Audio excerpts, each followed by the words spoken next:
Well, a few days ago, Rick Beato put out a episode talking about how he feels like he's being targeted by the record labels, one label in particular, trying to shut him down. And now I'm in the unenviable position of having to defend Rick Beato and agreeing with Rick Beato. Greetings, salutations, respect, and love. I am Scott, and man, oh man, am I salty today. Oh yeah, the unthinkable happened yesterday. In case you weren't around yesterday, I do a live stream every single Sunday at 11 a.m. Eastern. Every Sunday I've been doing a live stream for almost 2 years now. So about 100 live streams that we've done so far on the channel. And about half of them I've been playing music, right? Because I'm talking about an artist with an artist, right? Either with the songwriter or the producer, or, the person at the label, sometimes all the above, like when we had Agropelter on, right? So I'm a little confused here, right? Here's the notice that I got. We had Green Carnation on the show yesterday. Keitel Nordhaus, the great lead singer, Green Carnation, Norwegian band, just putting out their 7th album, September 5th. So we had them on the show, right? Talking about the new album, playing a couple tracks off the new album, videos that have already been released that you can watch on YouTube right now. So why can't you watch them on my channel, right? We're using the music to talk about the new album. There was nothing nefarious going on here. No one was trying to steal any intellectual property here. We're talking to the guy that wrote the song. We're talking to the lead singer of the band, listening to their music, and apparently that's not good enough for fair use, right? I know we don't really talk a whole lot during the songs, and sometimes I make the video big. Maybe I should have kept the video small and having other faces on the screen, but I think it's the audio portion that got me. Maybe we should have talked over the songs and, maybe hit stop a couple times, but that's not what we've been doing. And the notification, there it is right there. That's what they sent me. That's the only notification they send me, and in it they talk about how multiple warnings. What warnings, man? I've been doing this for 2 years. What warnings are we talking about? So then they, I guess they blocked it during the first song, and then they allowed it back on, and then we played a second song, and they just took the whole video down. So I am going to be editing that video, taking out the videos, right? Taking out the music videos so we're not, disrupting anybody's day or infringing on anybody's copyright. Yeah, fair use is kind of a funny thing, right? Because you've got a lot of reaction channels. They talk about the music and they break it down and stuff. They're getting dinged. And then you've got the educational people like Rick Beato that takes the song and breaks it down. And he was complaining, like, I've got people that actually were on this song. We played like 8 seconds of it and I got a ding. And apparently I got 2 strikes yesterday. During the live stream, before they shut the whole thing down, apparently I've got 2 strikes. So one more strike and we're gone, right? The Prog Corner will be erased from history. So we can't allow that to happen. So clearly we're going to have to do something a little bit different on our live streams.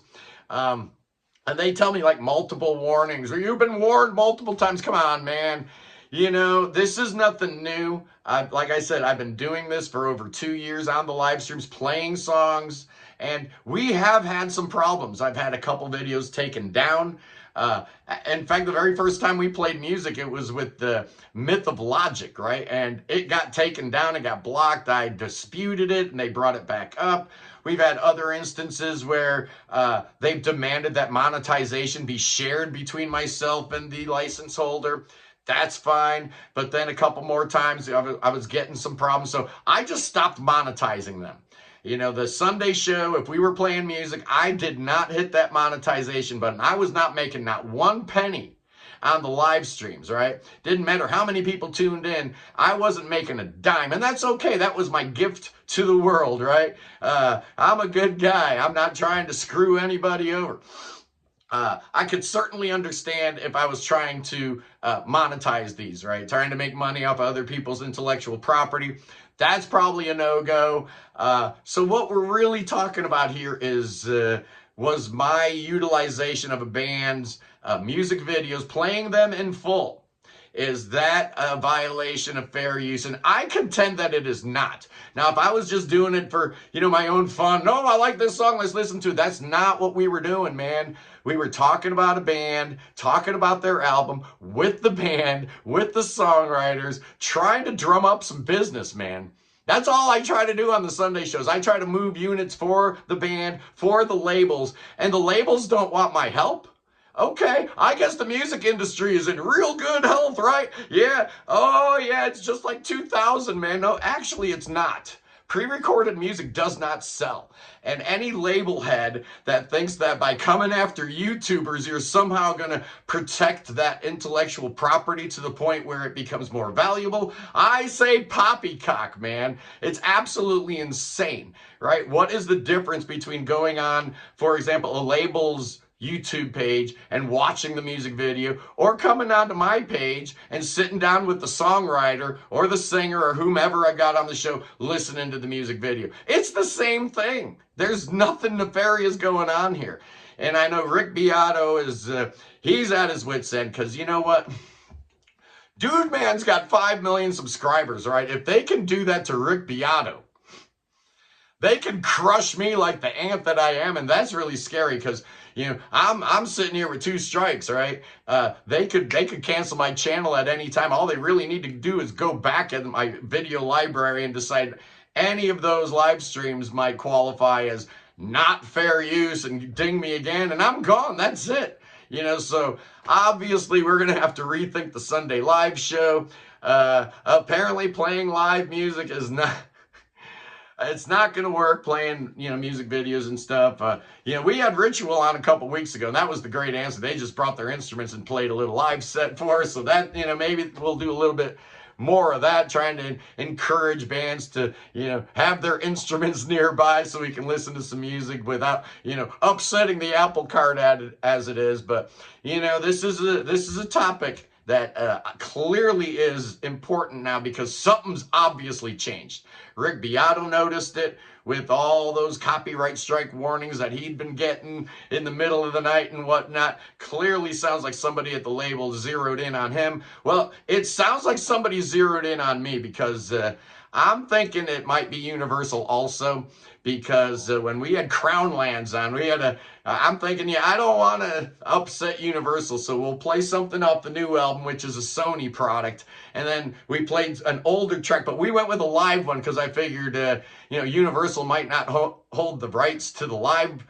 performances, but they did, and the Crown Lands video actually got blocked in several territories. It didn't get blocked worldwide, but it did get blocked in several places, and that was Universal, man. I don't know how they can claim they have the right to a live performance. It's just insane, but there you go. So that was probably what tipped my hat their way, and why they all of a sudden are starting to look at me, like I matter, me and my measly little tiny YouTube channel with 15,000 subscribers. It's absolutely ridiculous, man.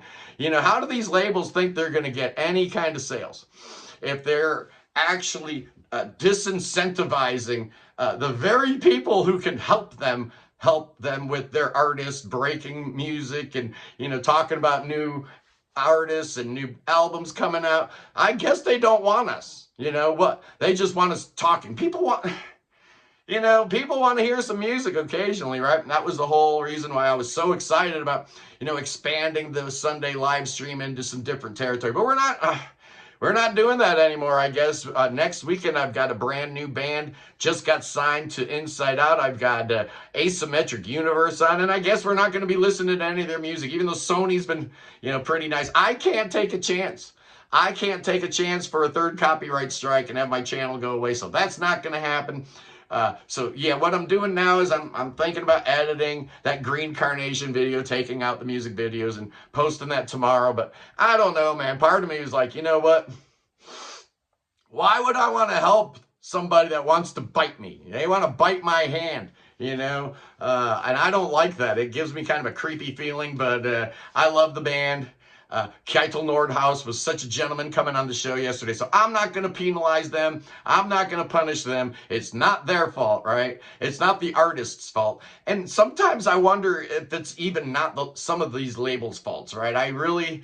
I watched some music attorney talking about this subject yesterday, and she was talking about how don't think for a minute that it's not record label intervention, because my instinct is, yeah, it's just YouTube's bots, right? But she's like, no, this gets vindictive. They're eyeballing people. They're circling. They've got people that work at the labels that do nothing but watch YouTube videos all day looking for potential copyright strikes. It's absolutely ridiculous, man. What they should be doing is going around looking at YouTube channels saying, who could help me break an artist? Or who could help me with sales? But they don't think like that. Why are we the enemy? Why are YouTube content creators all of a sudden the enemy? It's absolutely ridiculous. You guys have said for years, why don't you play music on the channel? Well, here you go, man. Here you go. This is the exact reason why. And if you think I'm going to be satisfied playing like 5 seconds, a 5-second clip or something, forget about it. You can't tell what a song sounds like in a 5-second clip. That's worthless.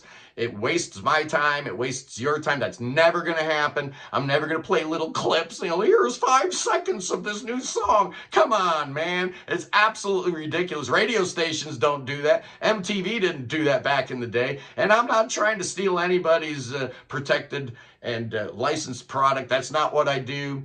I'm an artist too. I'm a musician too. So that's certainly not the game that I'm trying to play here. I just want to promote some great music and help artists sell some units. Wow, I guess I'm the bad guy, man. Yeah, shoot me right now. I'm just terrible. Yeah, worst guy in the music industry. I just want to help bands move product. Oh boy, we can't have that on the internet, boys and girls. Absolutely not. So Rick Beato, shockingly, I'm on your side, man. I'm standing by you.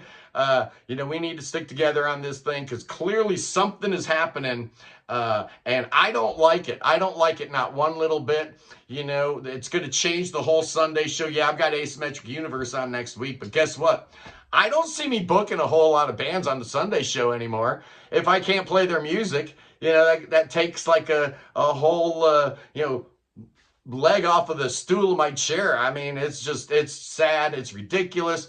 I ain't happy about it, but I just wanted to talk a little bit about it today because, man, oh man, I'm just sitting there live, right? We're doing our live stream and I'm reading the comments, right, in the live chat, and all of a sudden, the sky is falling, man. Just everything started turning black and people are like, what's going on? WTF, this, that, and the other thing, OMG.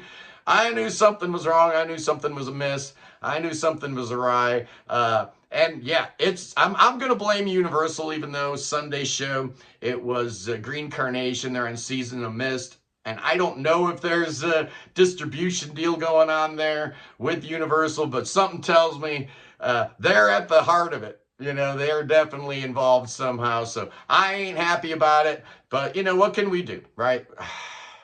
We got to wait for the big boys like Rick Beato to, make a noise and make a stink and make a change because obviously nobody's listening to what I have to say. So, I just got to scream in the wilderness and cry and whine and play the victim. Oh, poor me. Oh, they're doing me wrong. Oh, yes, indeed they are. Anyway, boys and girls, tomorrow on the show, yeah, I'm going to be ranking the Beatles albums. It's about time, right? I'm going to rank the Beatles albums and tell you my thoughts about that. Anyway, boys and girls, look for the Green Carnation episode after I finish figuring out how to edit it because I'm an idiot. Anyway, I love you guys. Peace in the Middle East. Free Tibet. Free Ukraine. Free your mind. Free beer. Free William. God save King Chucky. Oh, yeah, we need some kinging around here. Oh, yeah, no more pussyfooting. We need King Chucky to come to America and straighten this whole mess out. Oh, yeah. Come on over, King Chucky. Yeah, you'll get a warm welcome in Ohio for me where we'll do thoughts and prayers and spells and incantations. And then we're going to dance with rattlesnakes. Oh, yeah, King Chucky. You don't like copyright strikes. Oh, no, this is America. Land of the free, home of the brave. Unless you're a YouTuber trying to make a living talking about music, forget about it. I love you guys. Peace.